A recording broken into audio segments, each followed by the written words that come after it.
వీళ్ళ నాన్నకి heart attack వచ్చింది. నువ్వు నా ప్రాణం అనిన సరిపోదట. వాళ్ళ సర్వశక్తుల ప్రయత్నించి మనల్ని ఒక స్థాయిలో ఉంచుతారు. అలాంటి అమ్మ నాన్న కష్టం వస్తే మనం చూసుకోగలమా?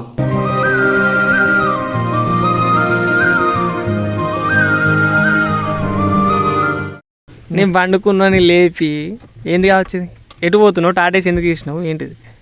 దాదాపు ఎంత అవుతుంది, 10:30 అవుతుంది అనుకుంటా. మస్తు చీకటి అయిపోయింది.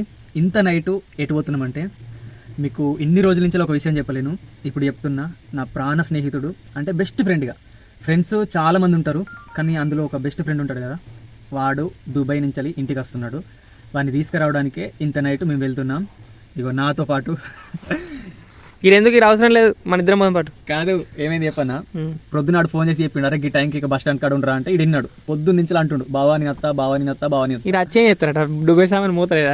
నాకు తెలిసి ఇప్పుడు అర్థమైంది నాకు. ఏంటి వెళ్ళ డుబై చాక్లెట్ కోసం మెల్ల ఇప్పుడు కలితే డుబై చాక్లెట్ ఇద్దరని ఏమన్నా తీసుకొస్తాడేమో అని. ప్లాన్. ఆడు ఇంత జల్దీ రాకపోతుండే, మస్తు టైం పడుతుండే. కానీ ఒక కారణం ఉంది రావడానికి. అది వాడు వచ్చినాక మంచి ఎక్స్ప్లెయిన్ చేస్తా. అసలు మా ఫ్రెండ్ ఎవరు అనేది చూపెడతా మీకు. అది ఎవరు మరి నాకు తెలుసా? నీకు తెలిసే కానీ ఇప్పుడు చెప్ప, ఆడికైనాక చూడు నువ్వు. సరే ఓకే, ఆడికైనాక ఇద్దాం. మా బాంబాడు అయితే చాక్లెట్ కోసం ఎన్ని తంటాలు పడుతుంది, 10:30 అయినా కానీ ఇంకా పడుకోలేడు.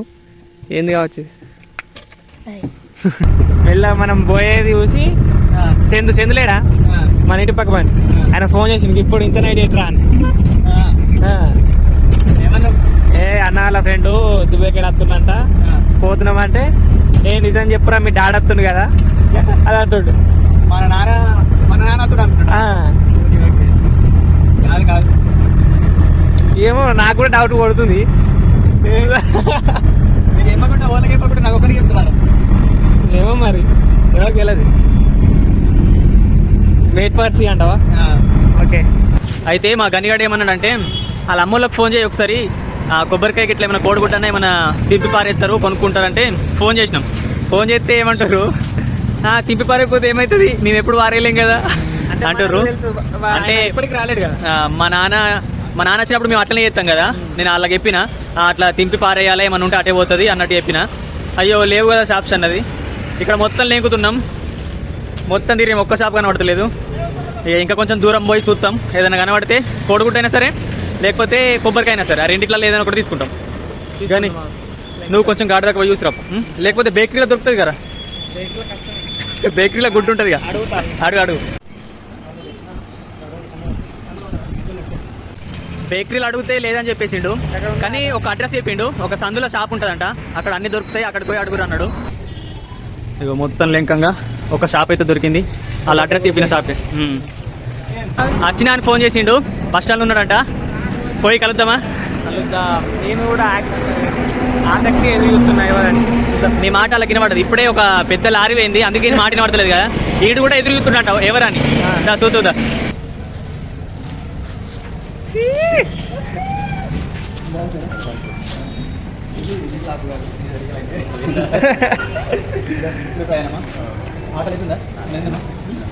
అది కాదురా, గట్లెందుకు చెప్పి ఉన్నా, దీని గురించి తర్వాత మాట్లాడతాను నేను. ఇప్పుడు అంత డిస్టర్బెన్స్ ఉంది, కొంచెం ఆయనకు మాట్లాడు. సరే సరే అటే పోదాం పా, లేకపోతే నువ్వు ఇట్లా మేము ఇట్లా పోతాం, నువ్వు అట్లా టాటా తీసుకురా. సరే సరే.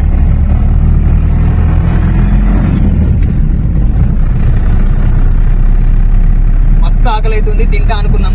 అంటే నాకు కాదు, మా వానికి చాలా దూరం నుంచి ట్రావెల్ చేసి వచ్చిండు కదా, ఆకలి అవుతుందని చెప్పాడు.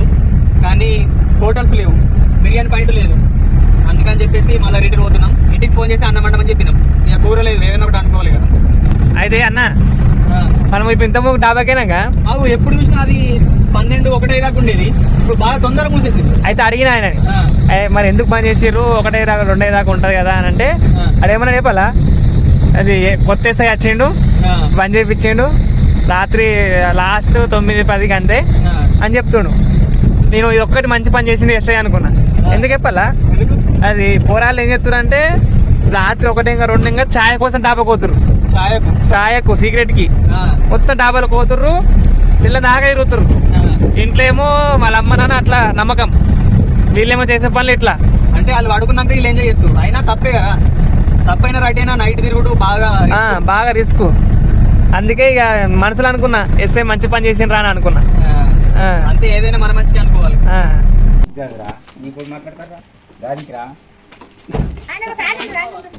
అనే ఉన్నట్టు ఏమో చేస్తారట. అరే కొబ్బరికాయ చెప్పరా. అయ్యో మేము మీకోసం ఎంత కష్టపడ్డాం. తింపి అటు వరకు కొట్టుబడే కదా కొట్టుబడి ఆడ కొట్టుకు అంతే పట్టని.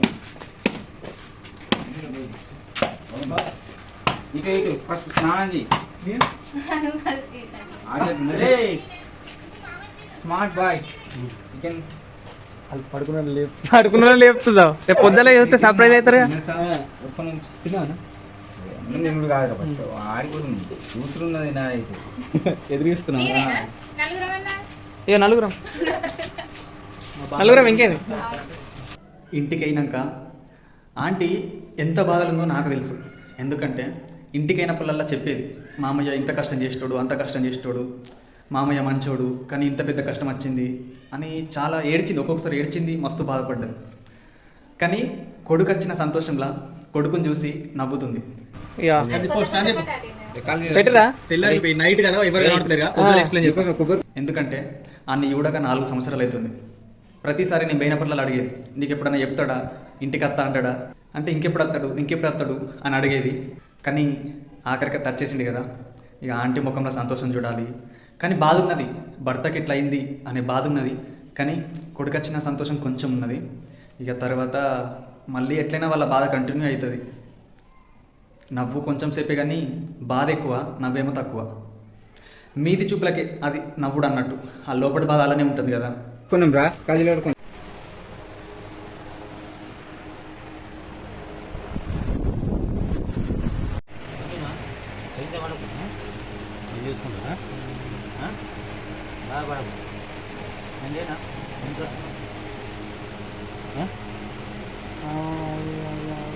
నాన్నీకై ప్రాణం ఇవ్వన ఇదిగో ఇది నా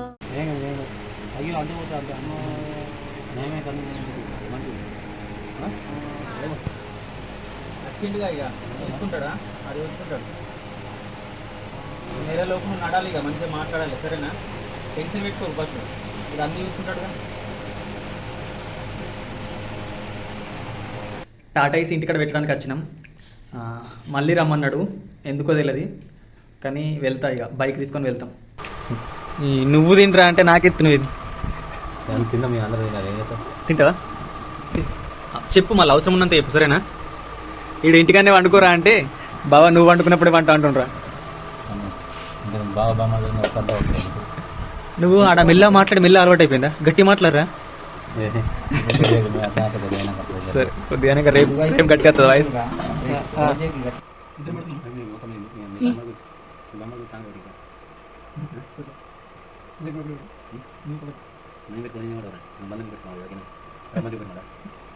ఇది చేతిది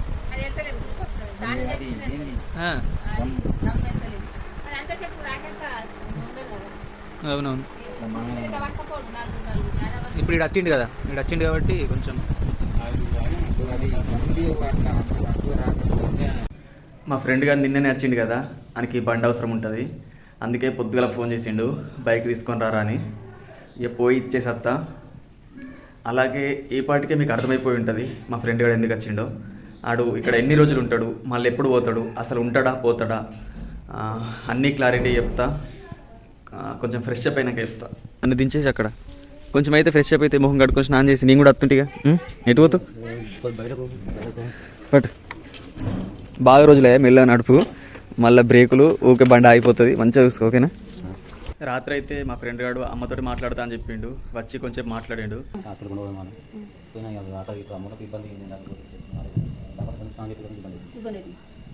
ఇక తర్వాత బంగ్లాకి మేము కూడా కొంచెం ముచ్చట్లు పెట్టుకున్నాం.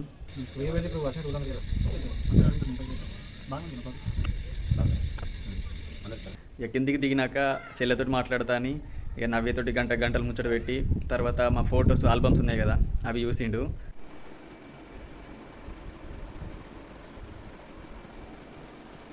నీకు చెప్పిన మన ఫోటో ఒక్కట్లేదు కదా, నువ్వు వచ్చినాక మంచిగా ఏటన్నా ట్రిప్ వెళ్ళి అట్లా మంచి మంచి ఫోటోలు దిగుదామని చెప్పిన. కానీ వాడు వచ్చిందే ఎమర్జెన్సీ మీద కదా, మళ్ళీ వెళ్తాడు కదా, అందుకోసమే ఈసారి వీలు కాదు. ఆల్రెడీ పాత ఫొటోస్ ఉండే, ఒక 2-3 గడిపించుకున్నా.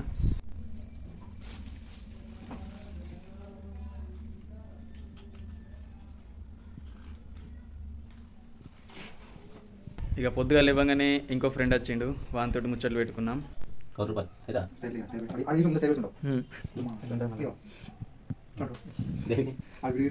మా ఫ్రెండ్ గారు దుబాయ్ నుంచి ఎందుకు వచ్చిండో ఈ పాటికే మీకు అర్థమైపోయి ఉంటుంది. వీళ్ళ నాన్నకి హార్ట్ అటాక్ వచ్చింది, అంటే వాతం. ఆల్రెడీ ఒకసారి వచ్చింది, కొంచెం మంచిగా అయిపోయిండు. సెకండ్ సార్ వచ్చింది. సెకండ్ సార్ వస్తే చాలా కష్టం అని చెప్పారు. అందుకని చెప్పేసి ఇంకా కోలుకుంటలేడు. ఇది ఇప్పటికీ రాకపోతుండే, 1 సంవత్సరమైనా కత్తా అనుకున్నాడు. ఎవరికైనా ఏంటిదంటే లైఫ్లో సెట్ అవుతున్నాం అనే మూమెంట్లో కష్టాలు అత్తునే ఉంటాయి. మా పరిస్థితి కూడా అట్లనే ఉంది. ఇక మొత్తం బాగా తీరిపోయింది. కొన్ని పైసలు పట్టుకున్న ఇల్లు కట్టుకొని పెళ్లి చేసుకుందాం అనే లోపు మా మామయ్యకు, అంటే వీళ్ళ నాన్నకు హార్ట్ అటాక్ వచ్చింది. చాలా ఇబ్బంది. ఇప్పుడు మళ్ళీ కొత్త బాక్ అయింది. ఇప్పుడు కూడా వీడు ఉంటాడా పోతాడా అంటే ఎమర్జెన్సీ మీద వచ్చిండు. 15 రోజుల మందం టైం అయిపోయింది. ఇంకొక వారం రోజులైతే వెళ్తాడు. ఇక్కడనే ఉంటా అనుకుంటాడు, ఎందుకంటే ఇబ్బంది అవుతుంది కదా. ఇప్పుడు మాకే లేతలేడు, మగవాళ్ళం, వాళ్ళ ఆడవాళ్ళు, వాళ్ళకేం లేస్తాడు. కానీ పోకపోతే నడది, ఇంకా ఇంకా బాగా అవుతుంది. అందుకని చెప్పేసి వెళ్తుండు. ఒక 3 నెలల తర్వాత, 3 నెలలు అవుతుంది కదా, 3 నెలల తర్వాత వస్తాడు. అంటే కొన్ని డబ్బులు వచ్చేది ఉన్నది, అవి పట్టుకుని వస్తాడు. హాస్పిటల్లో ఇంకా మంచిగా చూపెడతాం. ఇప్పటికి చూపెట్టినాం, కానీ టైం పడుతుంది అంటారు. 6 నెలలు కావచ్చు, సంవత్సరం కావచ్చు అంటారు. అప్పటి వరకు ఇంటికనే ఉండాలంటే నడవదు కదా, అందుకని చెప్పేసి మళ్ళీ వెళ్తున్నాడు. ఇన్ని రోజులు మనల్ని కష్టపడి పెంచి, మనకేం అవసరం ఉన్నా సరే తీర్చి, మనం గొప్ప స్థాయిలో ఉండాలని చెప్పేసి వాళ్ళ సర్వశక్తుల ప్రయత్నించి మనల్ని ఒక స్థాయిలో ఉంచుతారు. అలాంటి అమ్మ నాన్న కష్టం వస్తే మనం చూసుకోగలమా? మన కష్టం వస్తే, అంటే పిల్లల కష్టం వస్తే అమ్మ నాన్న చూసుకుంటారు. ఏ విధంగా అంటే వాళ్ళు ఎన్నో విధాలుగా అనుభవించారు, ఎన్నో కష్టాలు పడ్డరు, ఎన్నో తెలుసు కాబట్టి పెద్దలను అడిగి అట్లనో ఇట్లనో అడిగి పిల్లల కష్టాన్ని తెలుసుకొని ఎట్లయితే తగ్గుతుంది అట్లా ఇట్లని తగ్గడానికి ప్రయత్నిస్తారు. కానీ అమ్మ నాన్న కష్టం వస్తే మనం ఎట్లా చూసుకుంటాం? మనకు అనుభవం లేదు కదా. అందుకనే చెప్తున్నా, కొంచెం ఎంజాయ్. వాళ్ళు పిల్లలు ఆడుకుంటారు కదా, ఏమనుకోకూరి ప్లీజ్, ఎందుకంటే వాళ్ళకేం తెలియదు కదా, అందుకని ఆడిపిస్తారు. నేనేం చెప్తున్నా అంటే కొంచెం ఎంజాయ్ పక్కన పెట్టి అమ్మ నాన్న దగ్గర చాలా నేర్చుకోండి. కష్టం వస్తే ఎట్లా, కష్టం రాకుండా ఎలా బతకాలి అనేది తెలుసుకోండి. కొంచెం పైసలు వృధాగా ఖర్చు చేయకుండా, కొంచెం ఖర్చులు తగ్గించి, ఎంజాయ్ తగ్గించి పైసలు ఎన్నికేసుకోరి.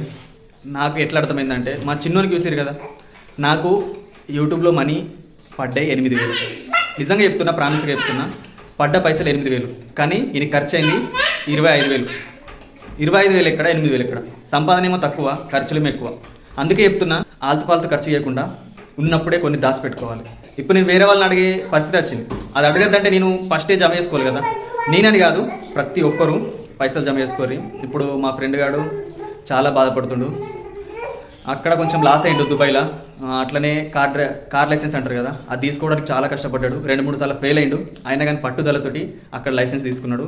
ఇప్పుడు మళ్ళీ వెళ్తాడు కదా, అక్కడికి వెళ్ళినాక జీతం పెరుగుతుందని చెప్పిండు. కొంచెం పెరగాలి, ఆయన కష్టానికి తగ్గట్టు జీతం పెరిగితేనే మంచిగా ఉంటుంది. ఇప్పుడైతే చూసిరే కదా, మా ఫ్రెండ్ గాడు చాలా అమాయకుడు. ఇప్పుడు ఎట్లా అంటే అన్ని విధాలుగా తప్పులు చేస్తాడు. ఇప్పుడు వాళ్ళకి కష్టాలు రావు, వస్తే రావో తెలియదు, కానీ దాదాపు చూస్తాం కదా, ఎప్పుడు రాగా చూడలేం. ఇక ఏ తప్పులు చేయనోడు, ఎవరిని ముంచనోడు, వాళ్ళకైతే కష్టాలు బాగా వస్తాయి. ఇవి చిన్నప్పటి నుంచి చూసుకుంటూనే వస్తున్నా. ఇక మా ఫ్రెండ్షిప్ గురించి చెప్పాలంటే, పైసలున్నా లేకున్నా నేనున్నా అని ధైర్యం చెప్పేదే ఫ్రెండ్షిప్. అందరూ అట్లా చెప్పారు, కానీ మా ఫ్రెండ్ గారు ప్రతి దాంట్లో చెప్తాడు, అరే నీకేం అవసరం ఉన్నా నేను చూసుకుంటా, ఇప్పుడు కాకుండా తర్వాత అయినా సరే పైసలు జమ చేసుకున్నాక నీకు అప్పప్పుడు ఇస్తా అంటే నా పరిస్థితి చూసి అట్లా అంటాడు. ఆ మాటలే నాకు ధైర్యాన్ని నింపుతాయి. అదే చేయాలనిపిస్తుంది. మళ్ళీ ఇంటికడ ఏ కష్టం ఉన్నా కానీ వాడొస్తాడు, వాళ్ళ ఇంటికడ ఏ కష్టం ఉన్నా, పండుగలు ఉన్నా నేను పోతా. అట్లా ఇంకా చాలా బాండింగ్ మస్తు పెరిగిపోయింది అన్నట్టు.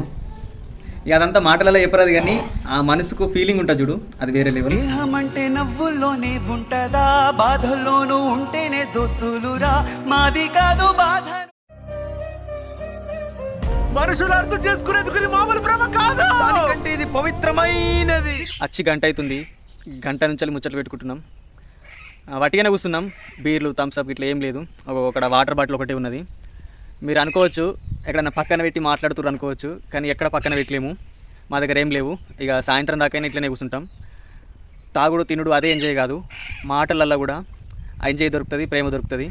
అన్నిటికీ బానిస కావద్దు, ఊకొక కూడా తాగద్దు. అంటే మనోళ్ళు అప్పుడప్పుడు తాగుతారు. ఎప్పుడైనా నేను థమ్స్అప్ అందరం కలిసి కూడా థమ్స్అప్ తాగొచ్చు, కానీ ఎందుకో బాగా తాగిన ఫీలింగ్ ఉన్నది. అందుకే ఆడు కూడా ఏమద్దని చెప్పిండు. అంటే ఒకవేళ మంచి సిచ్యువేషన్లు వస్తే ఏదైనా ఒకటి తాగేటోడు, కానీ ఇప్పుడు డాడీకి మంచి లేదు కదా, అదే బాధ ఉన్నది కొంచెం. కొంతమంది బాధలు తాగుతారు, సంతోషంగా తాగుతారు, కానీ మనోడు అట్లా కాదు. వచ్చిన రోజు నుంచి చెప్పిండు, అద్దురా నాకు ఇంట్రెస్ట్ లేదు, మళ్ళీ వచ్చినప్పుడు చూద్దాం, మళ్ళీ వచ్చేసరికి డాడీ మంచిగా అయితే అప్పుడు ఒక పైసలు ఎన్నైనా పోయినా సరే కానీ కొంచెం మంచిగా కూర్చుందాం, బయటకు పోయి ఎంజాయ్ చేద్దామని చెప్పిండు. ఇంకొక వారం 10 రోజులు అయితే పోతాడు కదా, అందుకని చెప్పేసి వట్టి అట్లా ప్రశాంతంగా బయట ఆడిడ కూర్చుంటున్నాం తప్ప ఏం లేదు. ఇట్లనే మేము ఎంజాయ్ చేస్తాం. వీలైతే మీరు కూడా ఇట్లనే ఎంజాయ్ చేయరు. ఎంజాయ్ అంటే కూర్చొని మనసు విప్పి ముచ్చట్లు పెట్టుకున్నాడు అంతే. మీకు ఇంకొకటి చెప్పలేను, ఏంటిదంటే వీడు ఎప్పుడు చూసినా డల్గా ఉంటుండు, లేకపోతే ఏం మాట్లాడతలేడు. ఆయనకి మాట్లాడ బుద్ధి అయితే లేదంట. ఎందుకంటే ఏం చెప్పాలి, ఇక మంచిగా ఉంటే ఏదో ఒకటి మాట అది కదే వెళ్తుంది. ఇప్పుడు ఈయనకి మాటలు వెళ్తలేవు, అందుకే ఈయనకి కొంచెం మనసు మంచిగా ఉండాలని చెప్పేసి ఇట్లా బయటకు వచ్చాడు. ఇంకొకటి ఏంటంటే ఇంతవరకు మాట్లాడుకుంటూ వచ్చినా కానీ నేను పేరు చెప్పలేను కదా, ఇప్పుడు చెప్తున్నా. వీని పేరు హనుమంతు, కానీ మేము హనుమన్లు అని పిలుస్తాం. అట్లా వెళ్తే మంచిగా అనిపిస్తుంది. వాళ్ళ అమ్మోళ్ళు కూడా అట్లనే వెళ్తారు కాబట్టి మాకు కూడా అదే అలవాటు అయిపోయింది. ఎక్కువ వాళ్ళ ఇంటికి పోతాం కదా, హనుమన్లు అని పిలుస్తుంది ఆంటీ, మేము కూడా అట్లనే వెళ్తాం. మా ఫ్రెండ్ గారి పేరు అయితే హనుమంతు. మా ఫ్రెండ్ గారిని ఇట్లా పరిచయం చేస్తానని అస్సలు అనుకోలేదు. ఎందుకంటే ఈ పరిస్థితిలో అని నవ్విపియాలని నేను ఎన్నెన్నో ప్రయత్నాలు చేస్తున్నా.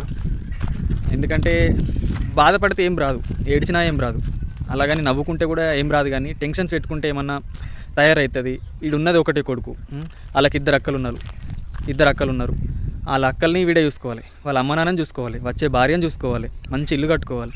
అవన్నీ ఈయన ఒక్కోడి వల్లనే అవుతాయి. అందుకని చెప్పేసి ఈయన కొంచెం ధైర్యం చెప్పే మాటలు చెప్తున్నా, నవ్విపిస్తున్నా. అయినా కానీ ఎప్పుడు చూసినా కొంచెం లోలో కనబడుతుండు, అట్లనే ఉంటుండు.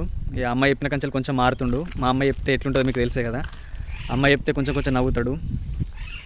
నేనేమనుకున్నా అంటే బెస్ట్ ఫ్రెండ్ కదా ఎంతైనా కానీ, వీడు వచ్చినప్పుడు కొంచెం గ్రాండ్గా తీద్దాం వీడియో, వీని కోసం సపరేట్గా మంచిగా తీద్దాం వీడియో అనుకున్నా. కానీ ఈ పరిస్థితిలో వీడియో తీద్దాం అనుకోలేను. కానీ ఏం చేద్దాం, మన రాత ఎట్లుంటే అట్లనే జరుగుతుంది, తప్పది. Okay friends, bye.